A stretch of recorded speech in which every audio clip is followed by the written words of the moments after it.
The pure in heart blessed. Matthew 5 verse 8. Blessed are the pure in heart, for they shall see God.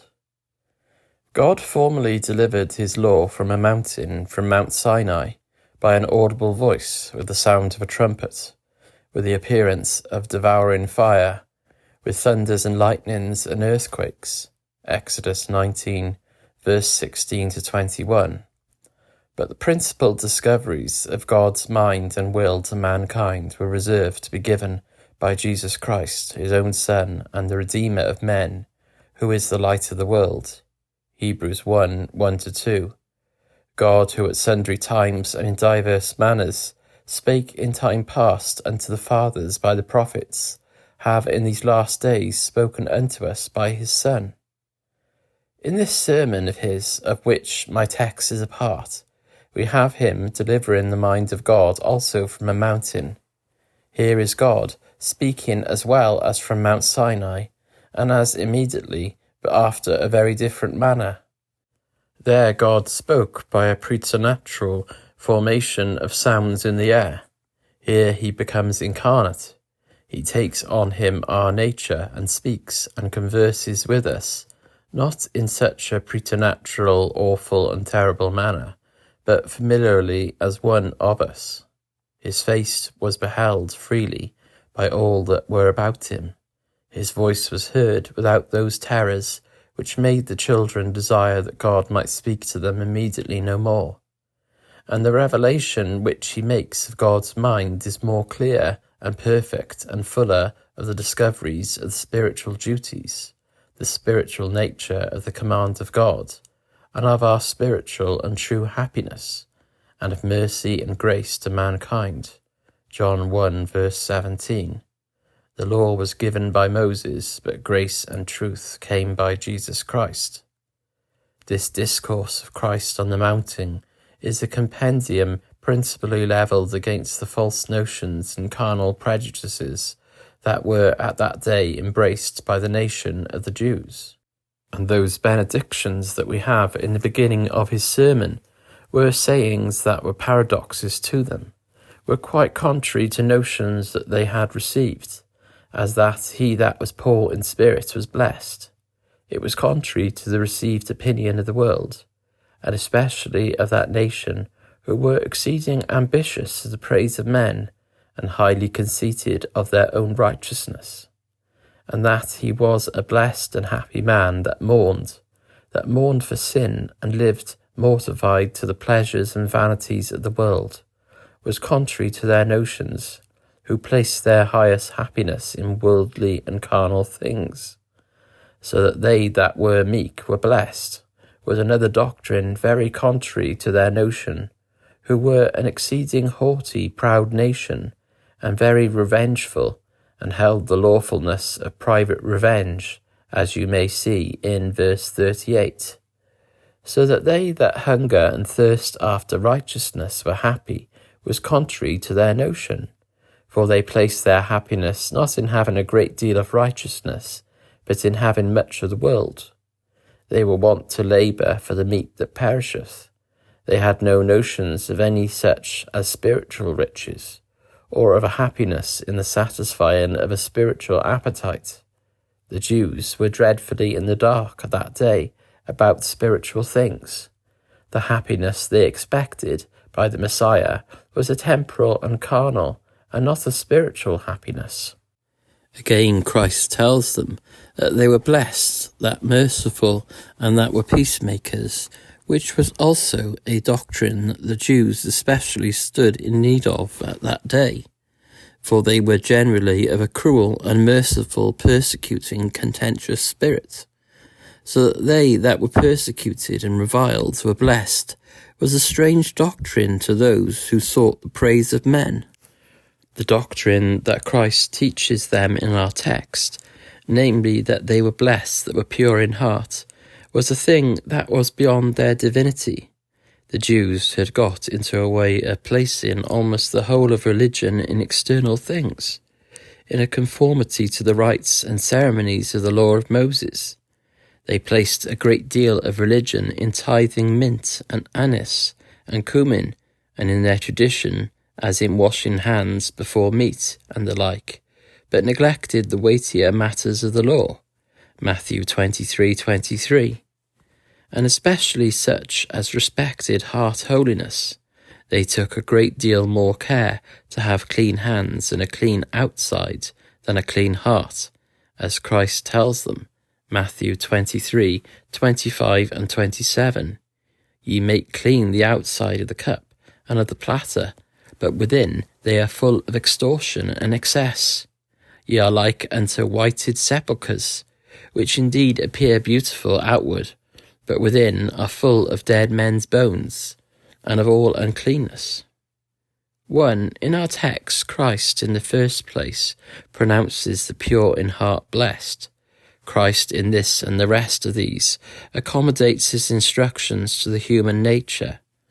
Happiness, he knew, was what all mankind were in the pursuit of. He here directs them in the true way to it, and tells them what they must be in order to be blessed and happy. 2. He gives the reason why such are blessed, or shows wherein the blessedness of such consists, for they shall see God. 'Tis probable the Jews had a notion that it was a great privilege to see God, from those passages in the law where there is an account of Moses' earnest desiring to see God's glory, and God showing him his back parts, but refusing to show him his face, because no man could see God and live, and from the account that is given of the 70 elders, Exodus 24, verse 9 to 11, then went up Moses and 70 of the elders of Israel, and they saw the God of Israel, and there was under his feet, as it were, a paved work of sapphire stone, and as it were the body of heaven in its clearness. And upon the nobles of the children of Israel he laid not his hand. Also they saw God, and did eat and drink.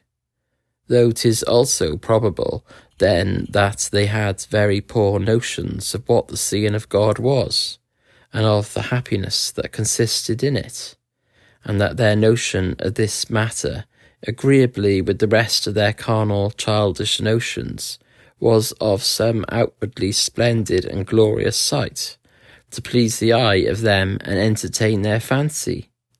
From these words I should observe 2 propositions.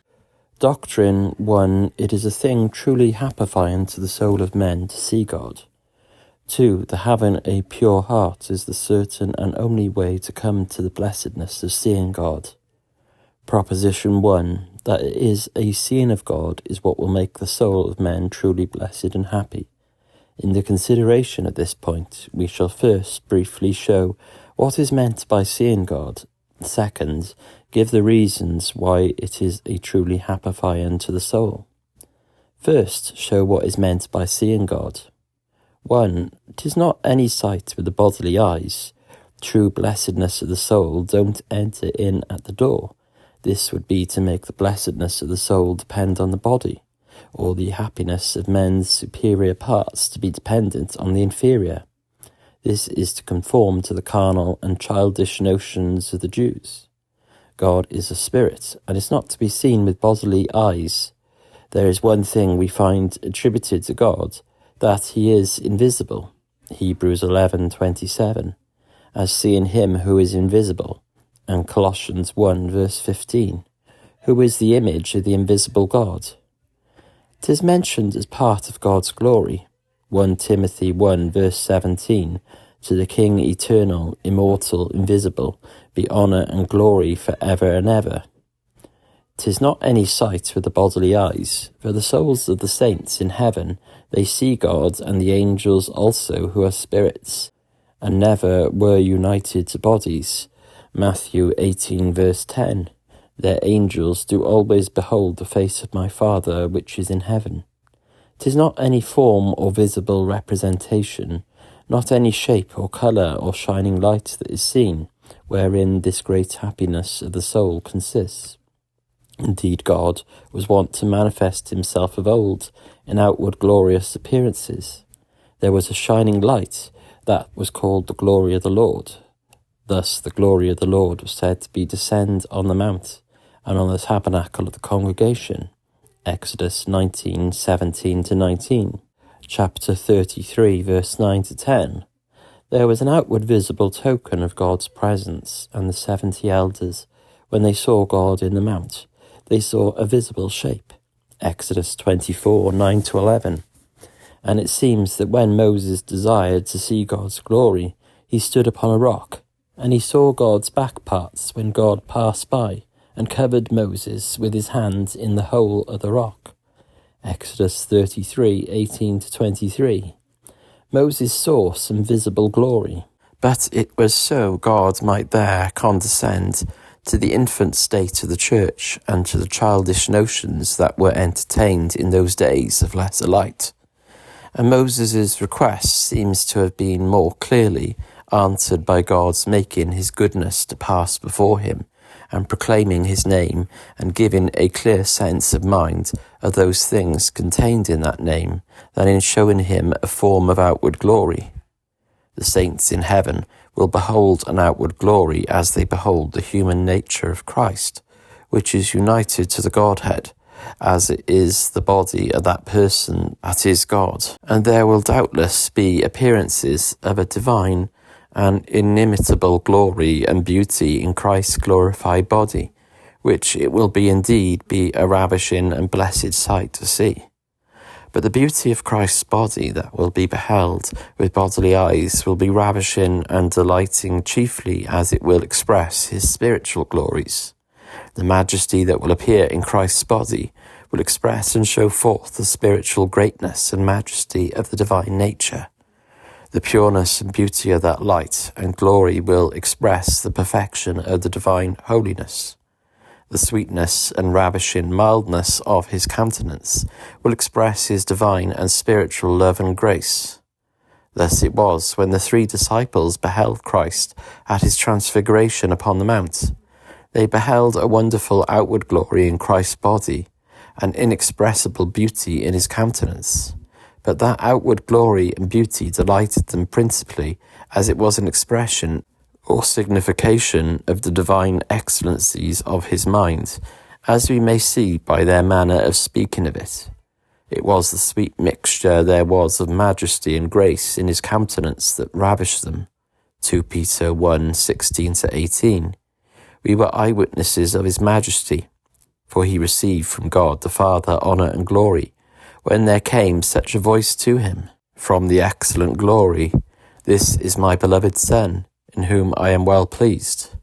And this voice we heard when we were with him in the Holy Mount, but especially by the account that John gives of it. John 1:14. And the Word was made flesh and dwelt among us, and we beheld his glory, the glory as of the only begotten of the Father, full of grace and truth. Where John very probably had in his mind what he had seen in the mount at the transfiguration. Grace and truth are not outward but spiritual glories. But 2, it is an intellectual view by which God is seen. God is a spiritual being, and he is beheld with the understanding. The soul has in itself those powers whereby it is capable of apprehending of objects, and especially spiritual objects, without looking through the windows of the outward senses. This is a more perfect way of perception than by the eyes of the body. We are so accustomed and habituated to depend upon our senses, and our intellectual powers are so neglected and disused, that we are ready to conceive that seeing things with the bodily eye is the most perfect way of apprehending them. But it is not so. The eye of the soul is vastly nobler than the eye of the body. But it is not every kind of apprehending God by the understanding that may be called seeing of God. 1. The seeing of God is not the having an apprehension of God merely by hearsay. If we hear of such a being as God, and are educated and instructed that there is such a being, are told what sort of being he is, and what he has done, and are told right, and we give credit to what we hear, yet have no apprehension of God any other way than only this, then we can't be said to see God in the sense of the text. This is not that beatific, happifying sight of God. 2. nor if we have an apprehension of God merely by speculative reasoning, if we come to some apprehension of God's being and his being almighty and all-wise and good, by ratiocination, that is not what the Scripture calls seeing God. It is some more immediate way of understanding and viewing that is called sight. Nor will such an apprehension as this merely ever make the soul truly blessed. 3. Nor is every immediate apprehension of God that seeing of him mentioned in the text, and that which is truly happifying to the soul. The wicked spirits in the other world, they doubtless have more immediate apprehensions of the being of God and his power and wrath than the wicked have in this world. They stand before God to be judged. They receive the sentence from him. They have a dreadful, amazing apprehension of his wrath and displeasure. But yet they are exceeding remote from seeing God in the sense of the text. 3. But to see God is this, it is to have an immediate and certain understanding of God's glorious excellency and love. 1. There must be a direct and immediate sense of God's glory and excellency. I say direct and immediate to distinguish from a mere acknowledging that God is glorious and excellent by ratiocination, which is a more indirect and immediate way of apprehending things than intuitive knowledge. A true sense of the glory of God is that which never can be got by ratiocination. If men argue that God is holy, that never will give a sense of his amiable and glorious holiness. If they argue that he is very merciful, that won't give a sense of his glorious grace and mercy. It must be a more immediate discovery that must give the mind a real sense of the excellency and beauty of God. He that sees God, he has an immediate view of God's great and awful majesty, of his pure and beauteous holiness, of his wonderful and enduring grace and mercy. 2. There is a certain understanding of his love. There is a certain apprehension of his presence. He that views and beholds anything, 'tis as being present. And he that sees God, he don't only see him as present by his essence, for so he is present with all, both godly and ungodly, but he is more especially present with those whom he loves. He is graciously present with them, and when they see him and know him to be so. They have an understanding of his love to them. They see him from love manifesting himself to them. He that has a blessed making sight of God, he not only has a view of God's glory and excellency, but he views it as having a propriety in it. They also see God's love to them. They receive the testimonies and manifestations of that. God's favour is sometimes in the Scriptures called his face. In Psalm 119 verse 58, where it is translated, I entreated thy favour with my whole heart. It is in the original, thy face, and God's hiding his face is a very common expression to signify the withholding the testimonies of his favour.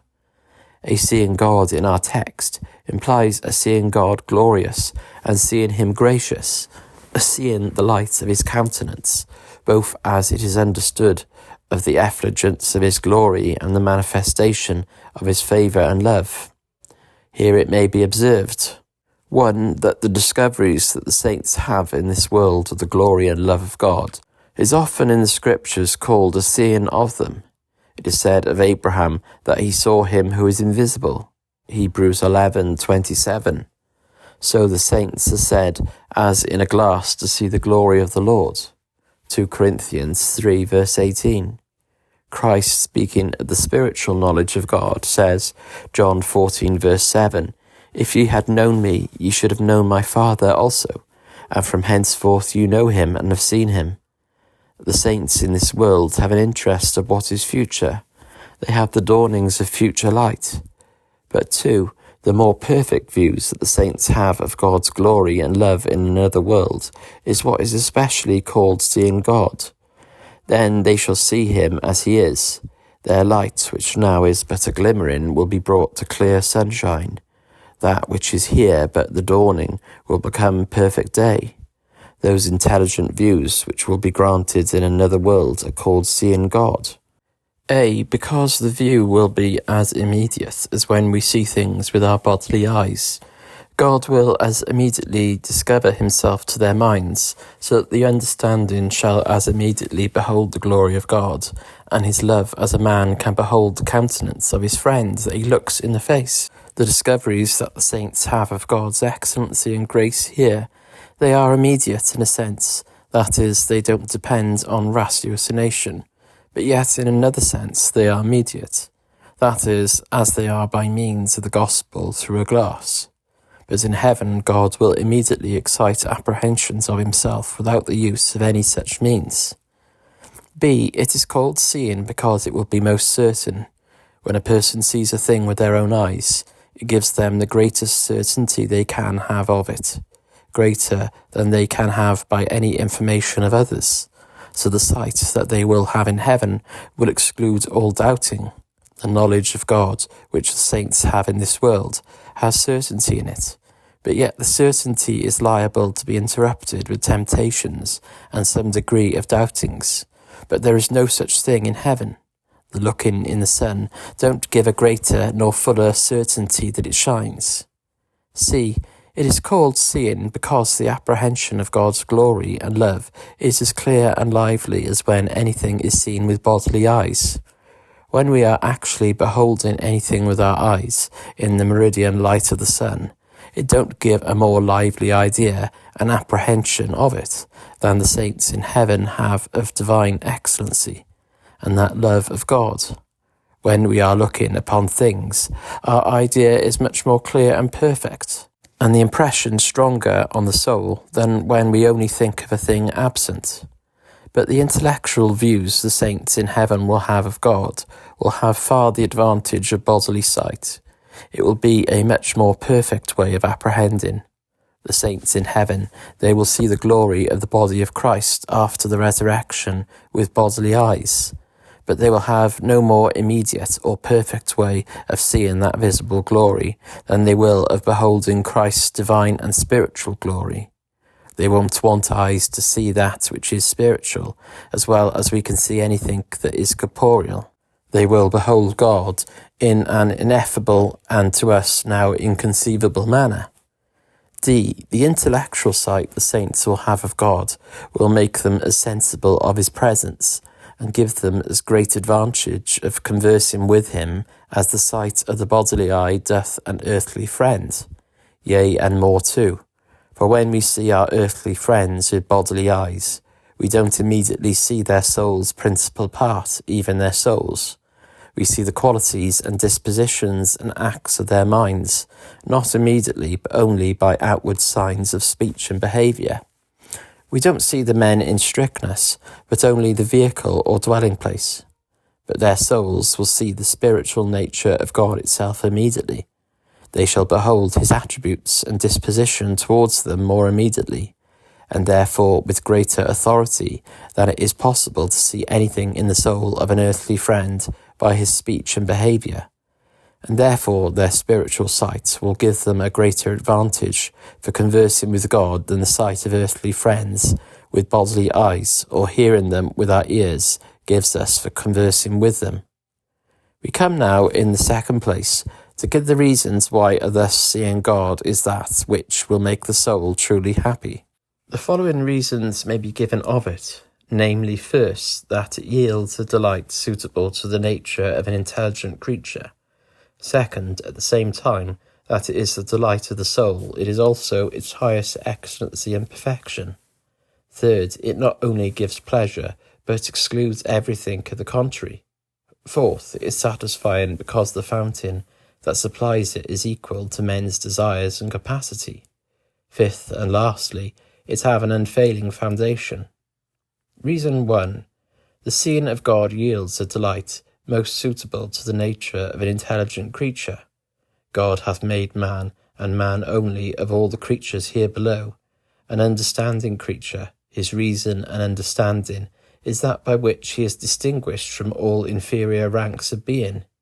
Man's reason is, as it were, an heavenly ray, or as the wise man calls it, it is the candle of the Lord. Proverbs 20, verse 27. It is that wherein mainly consists the natural image of God. It is the most noble faculty of man. 'Tis that which ought to bear rule over the other powers. It was given for that end to govern in the soul, and therefore those delights are most suitable to the nature of man that are intellectual or do result from the exercises of this noblest and distinguishing faculty.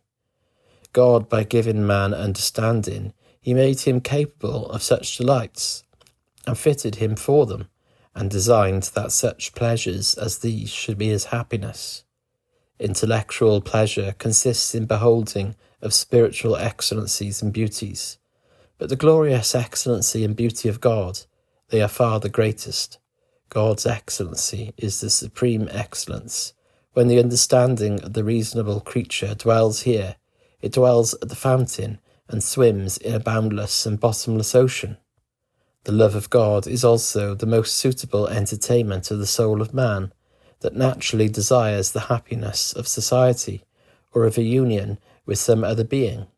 The love of so glorious a being is infinitely valuable, and the discoveries of it are capable of ravishing the soul above all other loves. It is suitable to the nature of an intelligent being also, as it is that kind of delight that reason approves of. There are many other delights that men indulge themselves in, that although they are pleasing to the senses and inferior powers, yet they are contrary to reason. Reason opposes the enjoyment of them, so that unless reason be suppressed and stifled, they can't be enjoyed without war in the soul. Reason, the noblest faculty, resists the inferior, rebellious powers, and the more reason is in exercise, the more will it resist, and the greater will the inward war and opposition be. But in this kind of delight in seeing of God, the understanding approves of it. It is a thing most agreeable to reason that the soul should delight itself in this, and the more reason is in exercise, the more it approves of it, so that when it is enjoyed, it is with inward peace and a sweet tranquillity of soul. There is nothing in human nature that is opposite to it, but everything agrees and consents to it. And therefore, with what quickness does the soul delight itself in the seeing of God? Reason 2. The pleasure the soul has in seeing God is not only its pleasure, but it is at the same time its highest perfection and excellency. That is man's true happiness. That is not only his pleasure, but his perfection and true excellency. And such is the soul's seeing of God, and that joy it has therein. When a man, or any reasonable creature, is once come to that his excellency and his joy are the same thing, then he is come to the right and real happiness, and not before.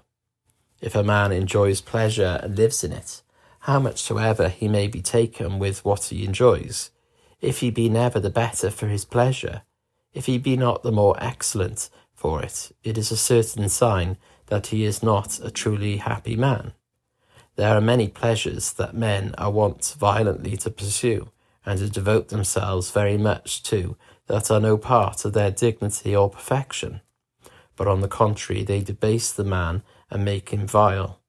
There are such pleasures as, instead of adding any beauty to them, are indeed the filth of their minds. They don't excel their natures, but make them more akin to beasts. But it is quite the contrary with the pleasure that is to be enjoyed in seeing God. A seeing God is the highest honour and dignity that the human nature can come to.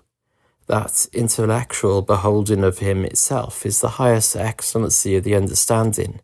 That is one great part of the excellency of man, his knowledge and understanding. But the knowledge of God is the most excellent and noble knowledge, and the delight and joy the soul has in that sight is the highest excellency of the other faculty, namely the will. The heart of man cannot be brought to a higher excellency than to have delight and complacency in the divine excellence and glory. The soul, while it remains under the power of corruption and depravity, cannot have any delight in God's glory, and when it is brought to such a disposition that it is disposed to delight in it, it is most excellently disposed, and when it actually exercises delight in God, it is its most noble and exalted exercise that it's capable of. So that the soul's seeing of God and having pleasure and joy in it is the greatest excellency of both the faculties. Reason 3. The happiness of seeing God is a pure sweet, without any mixture.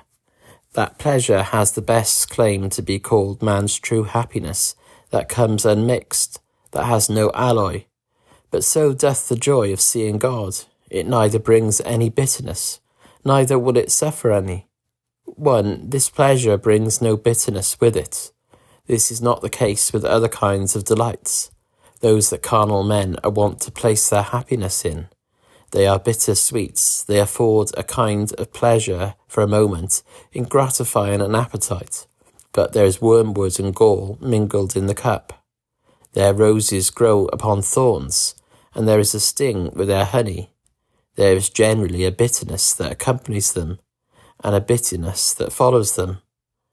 If men place their happiness in them, reason and conscience gives them inward disturbance in their enjoyment.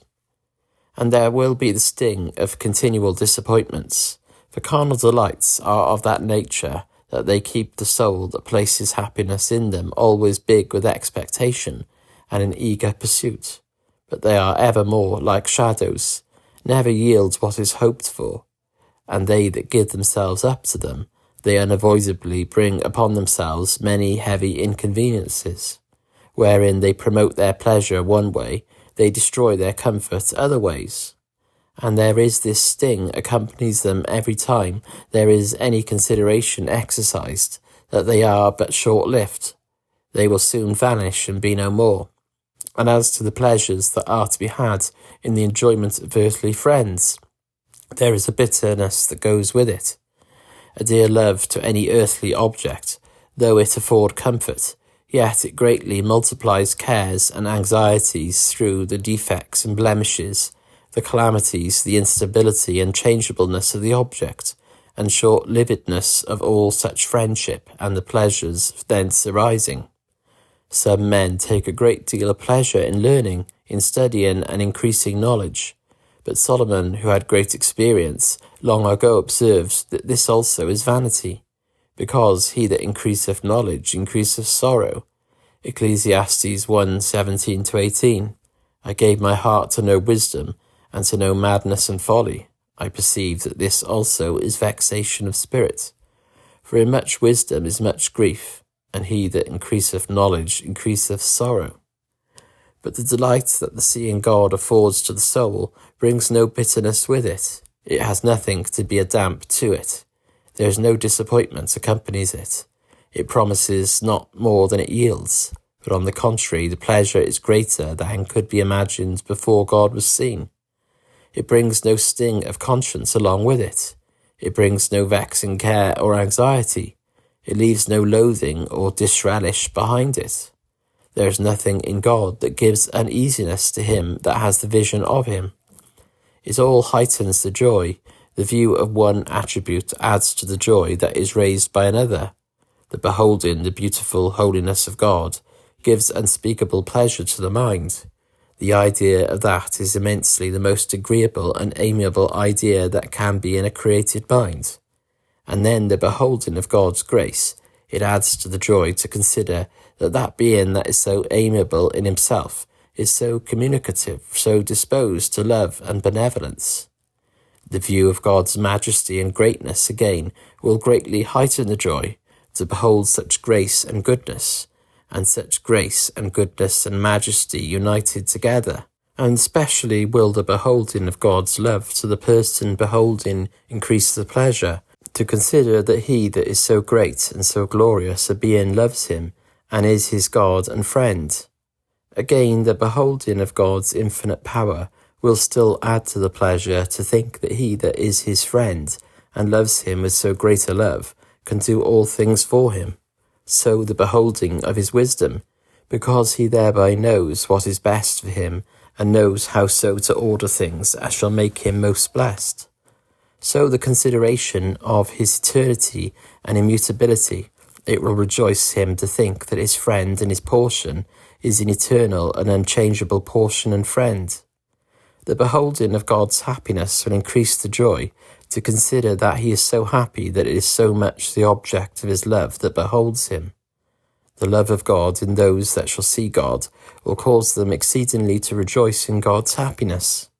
and even the sight of God's vindictive justice will add to their joy.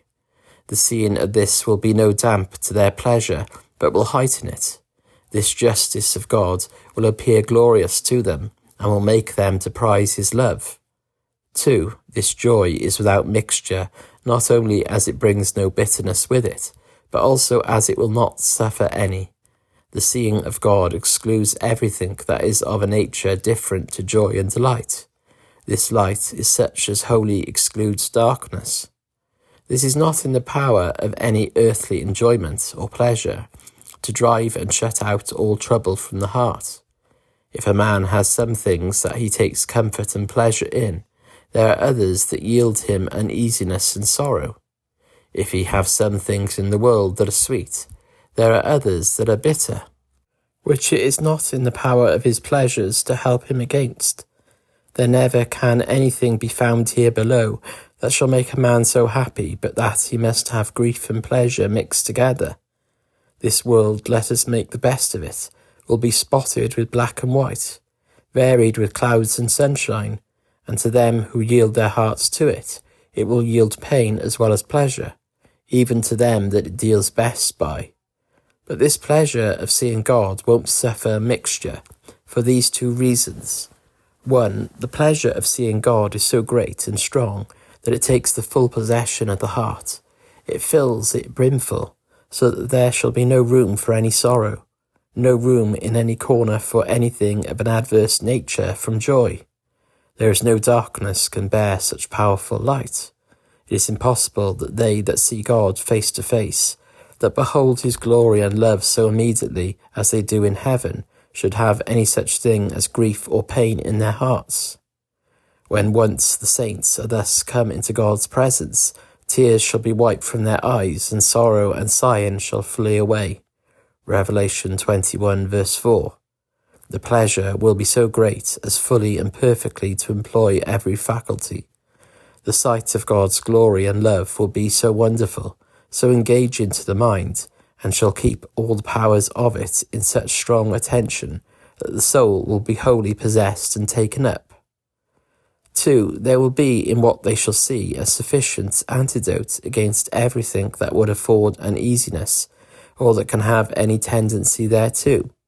If there was sin in the heart before, that used by its exercises to disturb the peace and quiet of it, and was a seed and spring of trouble, the immediate and full sight of God's glory will immediately drive it all away. Sin can't remain in the heart that thus beholds God, for sin is a principle of enmity against God. But there can no enmity remain in one that after this manner sees God's glory. It must and will wholly drive away any such imperfect principle and change it into love. The sight that the saints have of God's glory here transforms them in part into the same image, but that perfect sight will transform them perfectly. If there be the hatred of enemies, the view of the love and power of God will be a sufficient antidote against it, so that it can give no uneasiness. If he is taken away from all earthly enjoyment, that will give no uneasiness to him that sees what a fullness there is in God. They will see that there is all in him, so that he that possesses him can lose nothing, or that whatever he is taken from it is no loss, and whatsoever else there be that would otherwise afford grief and uneasiness to the soul, it cannot affect him that is in the presence of God and sees his face. Therefore this pleasure may justly be looked upon as the true happiness of men, being such as is not consistent with any kind or degree of trouble or uneasiness. That pleasure has the best claim to be called men's happiness, that is unmixed, and not only so, but is of such a nature that it will not bear any mixture. But we now proceed to the 4th reason why this joy of seeing God is the true blessedness of man, namely that it is satisfying, the fountain that supplies it being equal to man's desires and capacity. When God gave man his capacity of happiness, he doubtless made provision for the filling of it. There was some good that God had in his eye when he made the vessel, and made it of such dimensions, that he knew to be sufficient to fill it, and to contain which the vessel was prepared. and doubtless that, whatever it be, is man's true blessedness, and that good which is found not to be commensurate to men's capacity and natural cravings, and never can equal it, it certainly denotes it not to be that wherein men's happiness consists. Men's desires and capacity are commensurate one with another. Till the capacity be filled, the appetite of the soul will not be filled. But when once the capacity is filled, the soul desires no more. Now, in order to judge how great his capacity is, we must consider the capacity of his principal and leading faculty, namely his understanding. So great as the capacity of that faculty is, so great is man's capacity of enjoyment. So great a good as the soul is capable of understanding, so great a good is capable of enjoying. So great a good as the soul is capable of receiving in its perfection an idea, so great a good it is capable of receiving with the other faculty, the will, which keeps pace with the understanding, and that good which the soul can receive with both faculties, it is capable of being made the possessor and enjoyer of. But it is easy to perceive that there is nothing here below that can give men such delight that shall be equal to their faculties. Let a man enjoy as great an affluence of creature comforts as he will, yet there is room. Man's nature is capable of a great deal more. There are these and those things wanting that their understanding can extend itself to, that they could wish more added. But the fountain that supplies that joy and delight, which the soul has in seeing God, is sufficient to fill the vessel, because it is infinite. He that sees the glory of God, he in his measure beholds that there is no end of. The understanding may extend itself as far as it will. It doth but take its flight out into an endless expanse, and dive into a bottomless ocean. It may discover more and more of the beauty and loveliness of God, but it never will exhaust the fountain. Men may as well swallow up the ocean as he can extend his faculties to the utmost of God's excellency. So in like manner may it be said of the love of God. They can never by soaring and ascending come to the height of it, and never by descending come to the depth of it, or by measuring know the length and breadth of it. Ephesians 3:18-19. What is the breadth and length and depth and height of the love of Christ, which passeth knowledge? So then let the thoughts and desires extend themselves as much as they will. Here is enough for them. How blessed therefore are they that do see God, that are come to this exhaustless fountain. They have obtained that delight that gives full satisfaction. Being come to this pleasure, they neither do nor can desire any more.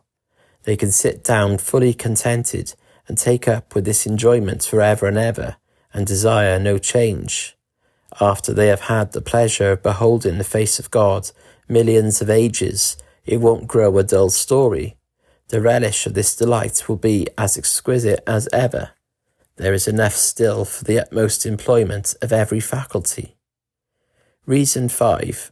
And last, this delight in seeing of God have an unfailing foundation. God made men to endure forever, and therefore that which is men's true blessedness, we may conclude, has a sure and lasting foundation. As to worldly enjoyments, their foundation is a sandy one that is continually wearing away, and certainly will at last let the building fall. If we take pleasure in riches, riches in a little while will be gone. If we take pleasure in gratifying our senses, both those things whence we drew these gratifications, they'll perish with the using, and also our senses will be gone. The agent will be worn out, and our whole outward frame will be turned to dust.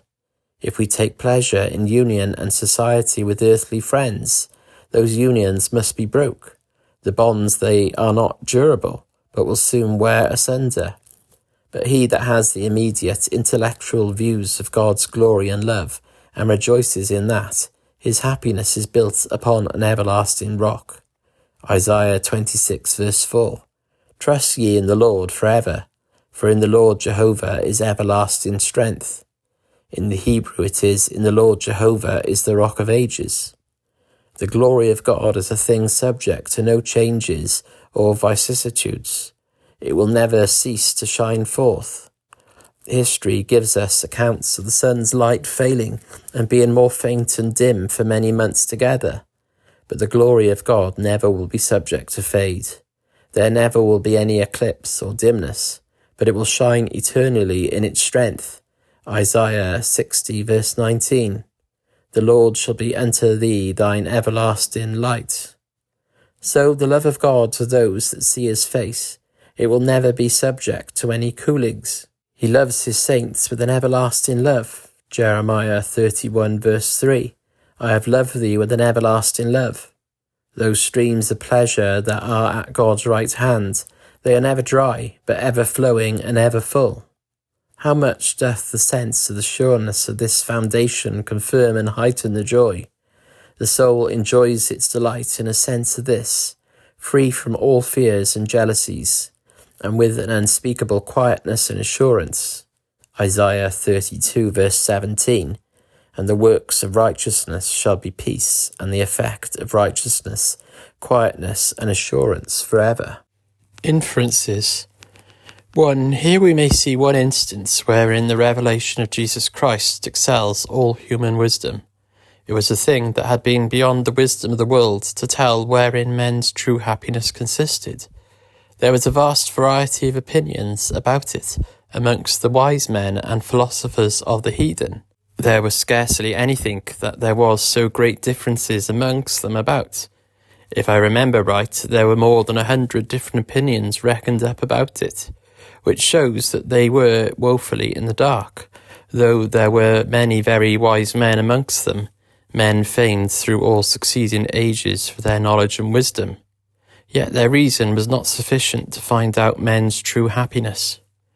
We can give reasons for it now it is revealed, and it seems so rational that one would think the light of nature sufficient to discover it. But we having always lived in the enjoyment of gospel light, and being accustomed to it, are hardly sensible how dependent we are upon it, and how much we should be in the blind and dark about things that now seem plain to us, if we never had had our reason assisted by revelation. God hath made foolish the wisdom of the world by the gospel, 1 Corinthians 1 verse 20, i.e. he hath shown the foolishness of their wisdom by the brighter light of his revelation. For all that philosophy and human wisdom could do, it was the gospel that first taught the world wherein mankind's true blessedness consisted, and told them the way to come to it. This brings me to the second inference. Hence we learn one great privilege we enjoy, that are under such advantages to come to the blessedness of seeing God. We have the true God revealed to us in the Word of God, who is the being in the sight of whom this happiness is to be enjoyed. The heathen world have not so much as that. We have the glorious attributes and perfections of God declared to us. The glory of God in the face of Jesus Christ is discovered in the gospel, which we enjoy. His beauties and glories are there by God himself, as it were appointed forth by God's own hand to our view, so that we have those means which God hath provided for our obtaining those beginnings at the sight of him which the saints have in this world, in the spiritual knowledge which they have of God, which is absolutely necessary in order to the coming to have it perfectly in another world. The knowledge which believers have of God and his glory as appearing in the face of Christ is the imperfect beginning of this heavenly sight. 'Tis an earnest of it. 'Tis the dawning of the heavenly light, and this beginning must evermore recede, or a perfect vision of God in heaven cannot be obtained. And all those that have these beginnings, they shall obtain the perfection also. Therefore great is our privilege that we have the means of this spiritual knowledge. We may in this world see God as in a glass darkly, in order to our hereafter seeing him face to face, and surely our privilege is very great, that he has given us that glass from whence God's glory is reflected. And we have not only the discovery of God's glory in the doctrines of his word, but we have plenty of God's own directions how to do that we may be in the way to obtain a perfect and beatifical sight of God, which we have in our text, of which I may speak particularly under this next proposition. 3. This proposition or doctrine may lead us to a sense of the blessedness of the heavenly state, and justly cause us to long after it. In heaven the saints do see God. They enjoy that vision of him that we have been speaking of in its perfection.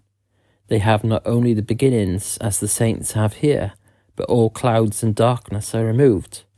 They there behold the glory and love of God more immediately, and with greater certainty, and a more strong and lively apprehension, than a man beholds his friend when he is with him and sees his face by the noonday sun, and with far greater advantages for conversation and enjoyment. Well may this make the heavenly state appear a blessed state to us, and make us to breathe after it. Well may the consideration of these things make the saints wait for and desire their happy change. Well may it make them long for the appearing of Christ. For this they know, that when he shall appear, they shall see him as he is. 1 John 3:2. This may well be comforting to the saints under apprehensions of death, and is a consideration sufficient to take away the sting of it, and uphold them while walking through the midst of that valley. This may well comfort and uphold them in all troubles and difficulties they meet with here, that after a little while they shall see God, which will immediately dry up all tears, and drive away all sorrows and sighing, and expel for ever every darksome thought from the heart. 4. Hence we learn that a life of holiness is the pleasantest life in this world, because in such a life men have the imperfect beginnings of a blessed making sight of God, and so they have something of true happiness while here. They have the seeds of blessedness sown in their souls, and they begin to sprout forth. As for all others, those that don't live a holy life, they have nothing at all of true happiness, because they have nothing in the knowledge of God. Proposition 2. To be pure in heart is the certain and only way to come to the blessedness of seeing God. We have shown what this seeing of God is, and represented something of how great the blessedness is of so seeing of him. And if what we have heard concerning that be believed and entertained by us, it will be sufficient to awaken our attention to any instructions from the Word of God that are to point forth the way to us, wherein we may come to this blessedness. If men should hear of some vast estate, or some rich hid treasure, and also should hear at the same time of some very feasible way whereby they may come at it and make it all their own, how ready would they be to hear? With what eagerness would they listen to one that brought such news and gave them such directions, provided they had reason to believe that what was told them was true? We are here told of a much truer and greater blessedness than any treasure of silver, gold, and pearls can yield, and also are told of the way whereby we may assuredly come to be the possessors of it, by him that certainly knows. Here our work is, first, to inquire what it is to be pure in heart, second, to show that this is the sure way to come at this blessedness, and third, to show that this is the only way.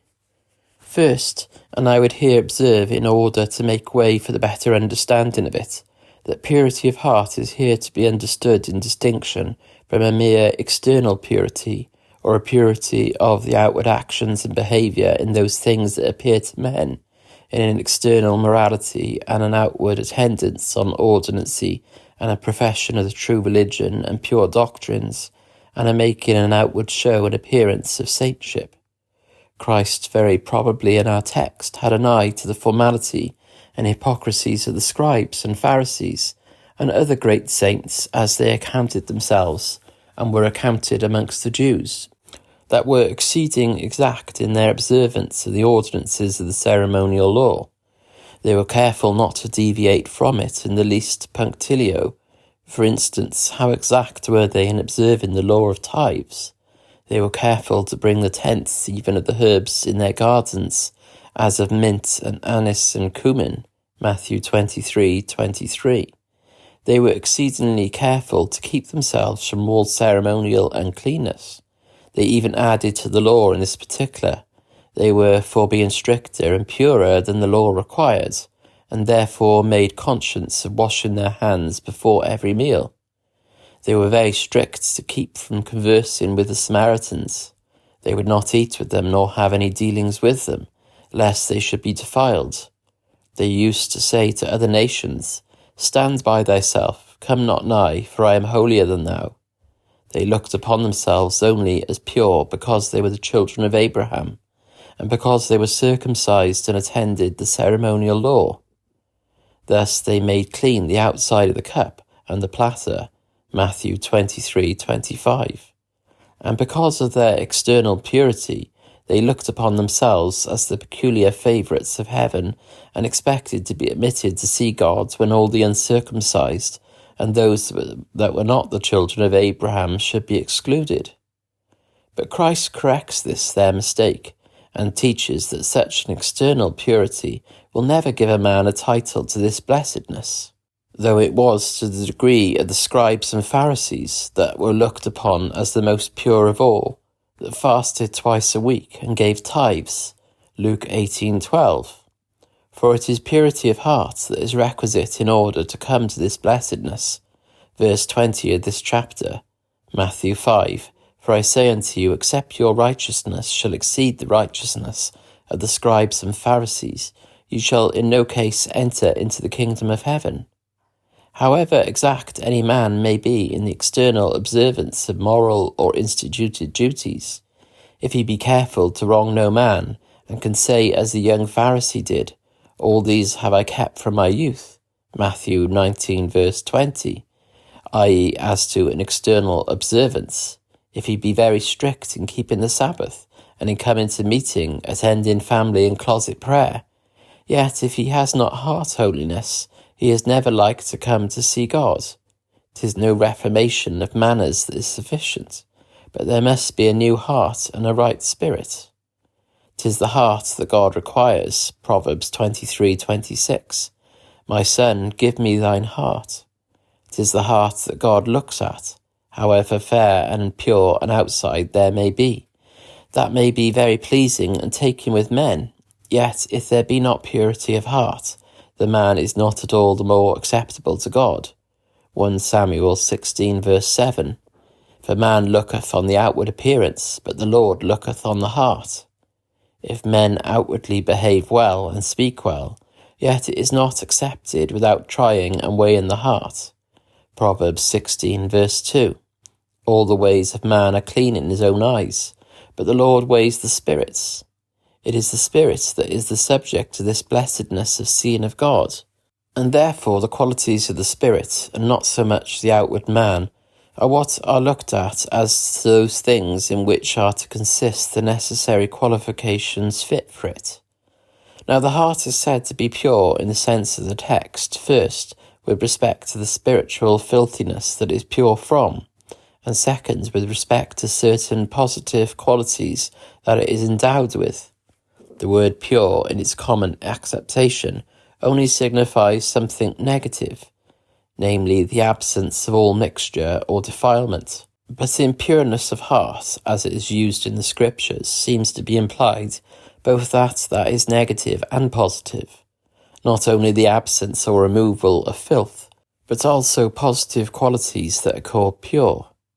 1. The heart is said to be pure with respect to that filth that is pure from. Sin is the greatest filthiness. There is nothing that can so defile and render so abominable. It is that which has an infinite abominableness in it, and indeed it is the only spiritual filthiness. There is nothing else that can defile a soul but sin. Now there are none in this life that are pure from sin in that sense, that there is no remainder, no mixture of sin. Proverbs 20 verse 9. Who can say, I have made my heart clean, I am pure from my sin? So that if this were the requisite qualification, there never would any of the children of men come to see God. But the pureness of the heart with respect to sin that may be obtained in this life consists in the following things. 1. It implies that the soul sees the filthiness that there is in sin, and accordingly abhors it. Sin that is so filthy in itself is become so sensibly. He sees its odiousness and deformity, and it is become nauseous to him. Those creatures that are of a filthy and impure nature, as swine and dogs and ravens and vermin, those things that are filthy, that are nauseous to mankind, such as putrefying dead carcasses, they don't seem at all filthy to them. They be not disagreeable to them. They don't nauseate them at all, but on the contrary they love them. It is food that suits their appetite. 'Tis because they are of an impure and filthy nature. The nature of the creature is agreeable to such things. Such it is with men of impure hearts. They see no filthiness in sin. They don't nauseate it. It is no way uncomfortable to them to be amongst it, to have it hanging about them. They can't wallow themselves in it without any reluctance. Yea, they take pleasure in it. It is like meat and drink to them.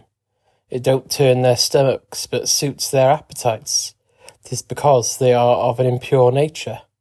But he that is become pure in heart, he hates sin. He has an antipathy against it. He don't love to do with it. He don't love to be near it. If he sees any of it hanging about him, he abhors himself for it. He seems filthy to himself. He is a burden unto himself. He abhors the very sight of it, and shuns the appearance of it. If he sees sin in others, it is a very unpleasant sight to him, and it is abominable to him as sin, as it is against God. It's grievous and uncomfortable to him wherever he discerns it. 'Tis because his heart is changed and God has given him a pure nature. 2. It implies godly sorrow for sin. The pure heart hasn't only respect to that spiritual filthiness that is present, to abhor it and shun it, but it have also respect to past sin. The consideration of that grieves it. It causes shame and sorrow to think that he ever did wallow in such defilement, that he ever was so abominable as to love it and feed upon it. Every transgression leaves the filth behind it upon the soul. This remaining filth causes pain to the renewed and purified heart.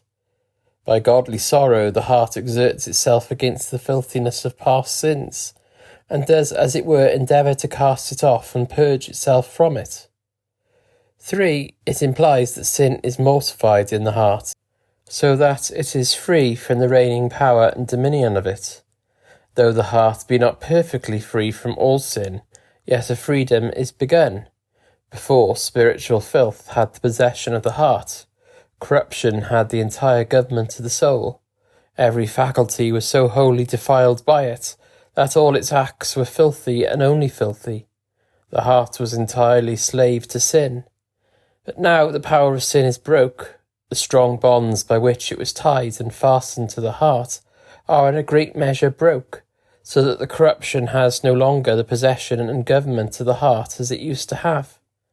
The principal seat, the throne of the heart that used to be possessed by corruption, is now purged, and filthiness does now, as it were, only possess the inferior and exterior parts of the soul. John 13, verse 10. He that is washed needeth not save to wash his feet. 4. The heart that is pure of that nature, that it will be continually exerting itself to cleanse itself from remainders of filthiness. Though there be remainders of filthiness, yet the nature is so contrary, that it will never rest or be quiet, but will always be purging and cleansing itself. Like a vessel of fermenting liquor, it will continue working till it has worked itself clear, until it has cast off all the filthy and heterogeneous parts. Or like a stream of good water, if the water be in itself sweet and good, however it may be defiled from the muddy banks, yet it will refine as it runs. It will run itself clear again. But if the fountain itself be bad, that yields water of an ill sort, then it will not purge itself as it runs. He that is pure in heart, his heart never will suffer him to live in any sin. If he be ever taken in a fault, he will return and be cleansing himself again, by repentance and reformation, and a more earnest care and prayer, that he may avoid that sin for the future. The remainders of corruption that are in his heart will be his great and continual burden, and he will be endeavouring to cleanse himself more and more. He won't rest in any supposed degree of purity, as long as he sees any degree of impurity remaining, but will be striving after progress in the mortification of sin and increase of holiness. 5. The heart is said to be pure, especially with respect to its cleanness from and opposition to the lusts of uncleanness. This kind of wickedness we find to be more especially called uncleanness and filthiness in the Scriptures. This brings a peculiar turpitude upon the soul. These lusts defile the temple of God, 1 Corinthians 3 verse 17. Pureness in the Scriptures is sometimes meant only in this restrained sense, with respect to freedom from fleshly impurities. So it seems to be in Philippians 4 verse 8. Finally, brethren, whatsoever things are true, whatsoever things are pure, whatsoever things are lovely, whatsoever things are of good report, think on these things. Now this sort of purity of heart is absolutely necessary in order to our coming to see God. There must be a detestation of all impure and lascivious practices and talk. They that live in the indulgences of such a lust in one kind of practice or another, although it be only with their eyes or in their thoughts, they are of impure hearts, and shall never come to see God unless they have new hearts given them. They that have pure hearts, they abhor and are afraid of such things. They hate even the garment spotted with the flesh. Jude 23. They take heed that they don't prostitute their souls to so much as imaginary impurities, much less to practical impurities and works of darkness. 2. The heart is said to be pure, with respect to its endowment with positive qualities that are of a contrary nature to spiritual filthiness. Though purity in strictness be only a freedom from filth, yet there are positive qualities and beauties of mind that seem to be implied in pureness of heart. They may be reckoned as part of the pureness of heart because of their contrariety to filthiness. The heart, by reason of them, is still remoter from defilement, as a greater light may be said to be purer than a lesser light. For although the lesser light has no mixture of darkness, yet the greater light is still remoter from darkness. And here, 1. He is pure in heart that delights in holy exercises. Those exercises that are holy are natural and pleasant to his heart. He sees the beauty that is in holiness, and that beauty has such strong influences upon his heart that it is captivated thereby. He delights in the pure and holy exercises of love to God, in the fear of God, in praising and glorifying God, and in pure and holy love to men. He delights in holy thoughts and meditations. Those exercises of the understanding that are holy, in contemplating divine things, are most agreeable to him. And those exercises of the will, such inclinations, desires, and affections, are most delightful that are spiritual and holy. 2. He is pure in heart, that chooses and takes the greatest delight in spiritual enjoyment.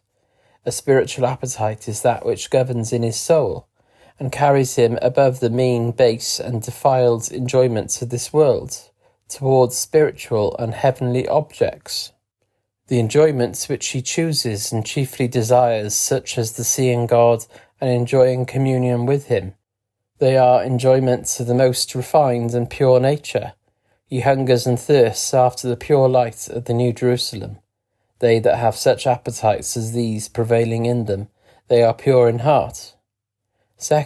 To have pure in heart is a sure way to obtain the blessedness of seeing God. This is the direct road to the blissful and glorious presence of God, which, if we take it, will infallibly lead us thither, as is evident by these 2 things. 1. God is the giver of the pure heart, and he gives it for this very end, that it may be prepared for the blessedness of seeing. Thus we are taught in the word of God, the people of God are sanctified and their hearts are made pure, that they may be prepared for glory, as vessels are prepared for the potter for the use he designs.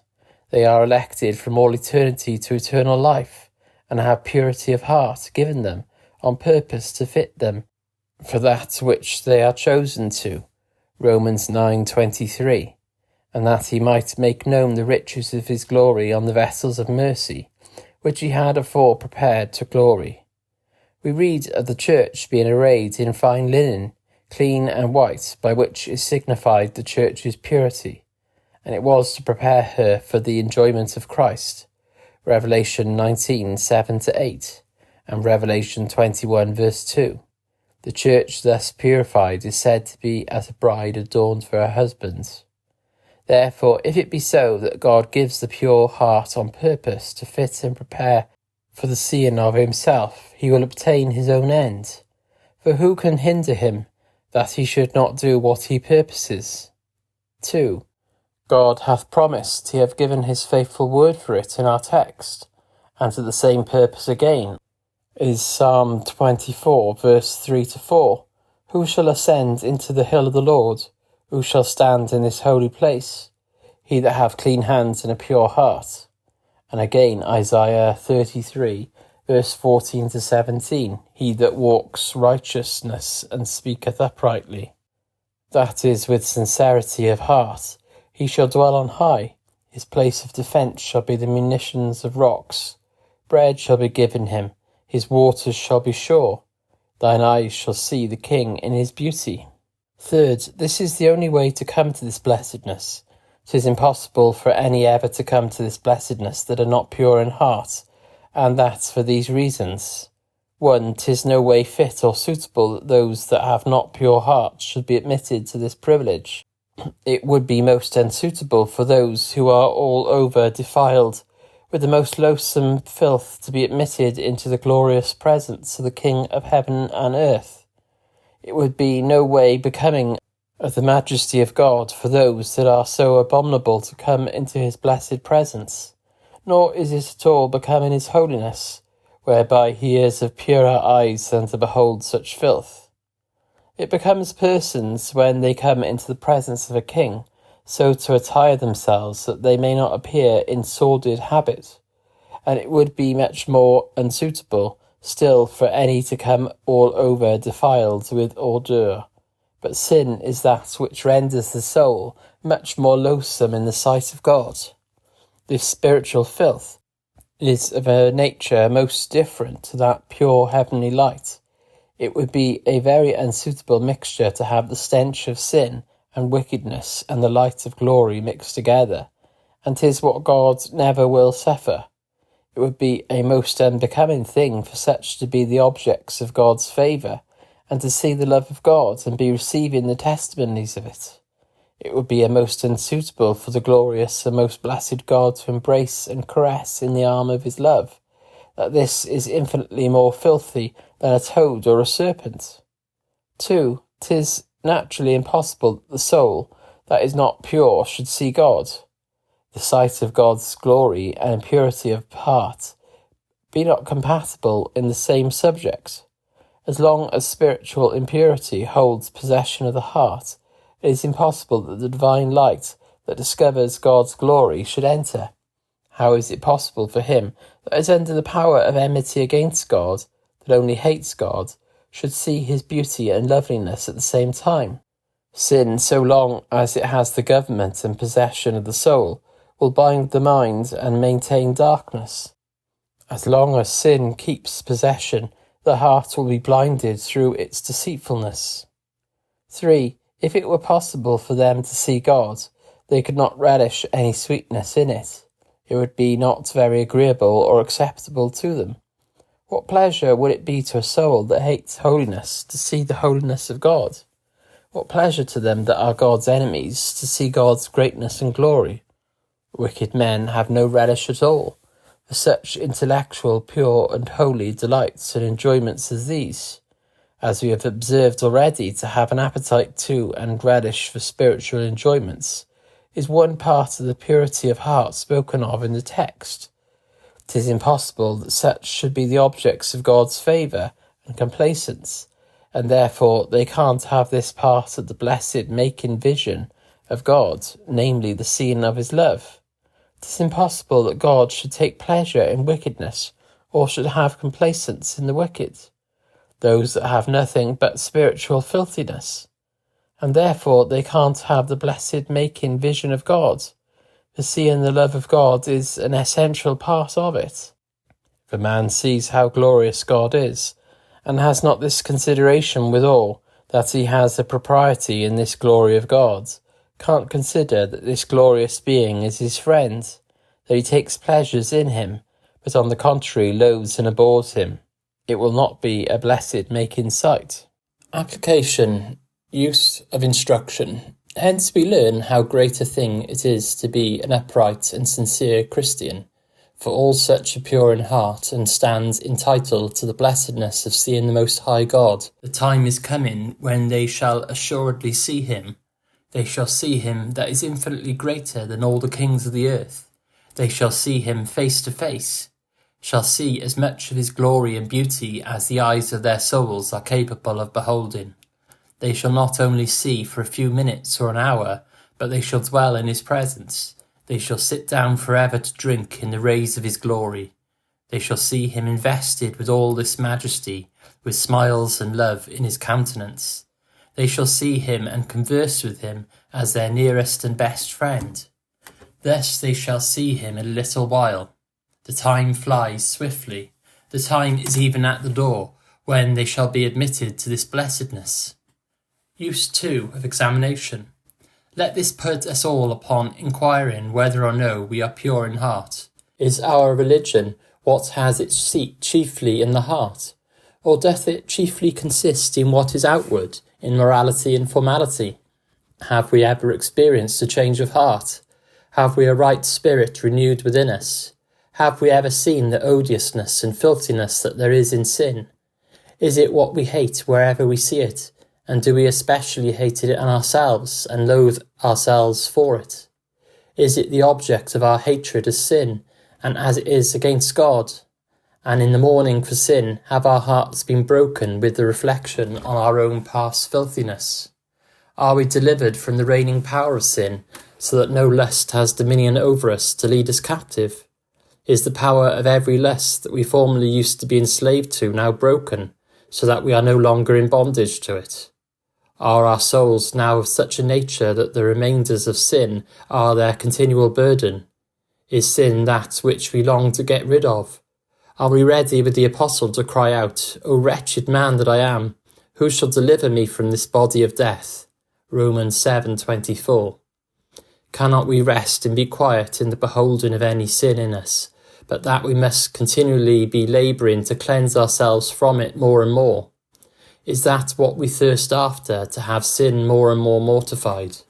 And are there any now that hear me, that think themselves to be godly, that do yet, either in their imaginations and thoughts, or in any secret practice, allow and indulge the lust of uncleanness and live in such a way? If it be so, they had great need to bethink themselves whether or no they are not of that generation that are pure in their own eyes, and yet are not cleansed from their filthiness. If they imagine that they are pure in heart and live in such wickedness, their confidence is vain presumption. Inquire whether holy exercises and holy employments are the delight of your soul, and what you take pleasure in above all other things in which you can be engaged. Are the enjoyments that you choose and take the greatest delight in spiritual and heavenly enjoyments? Is the seeing of God and conversing with him and dwelling in his presence forever what you should of your own accord choose above all other things? 3. Use of exhortation. I would earnestly exhort those who hear me to make to themselves a pure heart. Though it be God's work to purify the heart, yet the actual, or rather the active, procuring of it is your own act. All pure and holy exercises are man's acts, and they are his duty.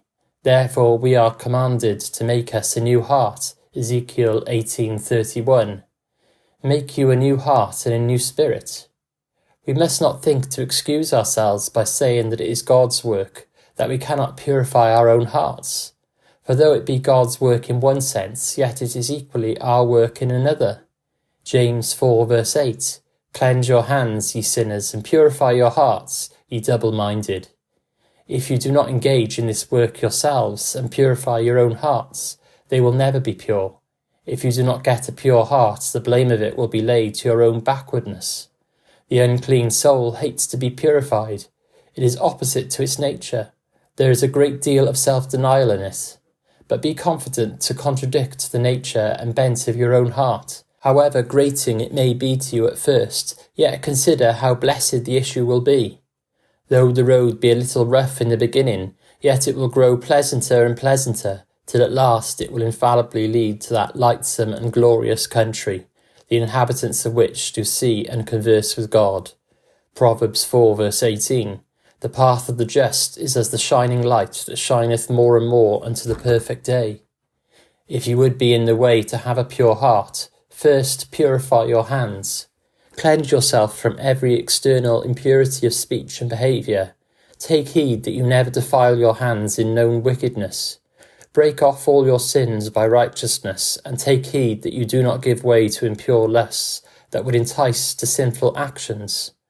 If you set about the work of cleansing yourself, but when a temptation comes to plunge yourself into the mire again, you never will be likely to become pure. But you must be steady in your reformation and the amendment of your ways and doings. Second, take heed you do no rest in external purity, but seek purity of heart in the ways of God's appointment. Seek it in constant and diligent attendance on all God's ordinances. Third, be often searching your own heart, and seek and pray that you may see the filthiness of it. If ever you are made pure, you must be brought to see that you are filthy. You must see the plague and pollution of your own heart. Fourth, beg of God that he would give you his Holy Spirit. It is the Spirit of God that purifies the soul. Therefore the Spirit of God is often compared to fire, and it is said to baptize with fire. He cleanses the heart as fire cleanses the metals, and burns up the filth and pollution of the mind, and is therefore called the Spirit of burning. Isaiah 4 verse 4. When the Lord shall have washed away the filth of the daughters of Zion, and shall have purged the blood of Jerusalem from the midst thereof by the spirit of judgment, and by the spirit of burning.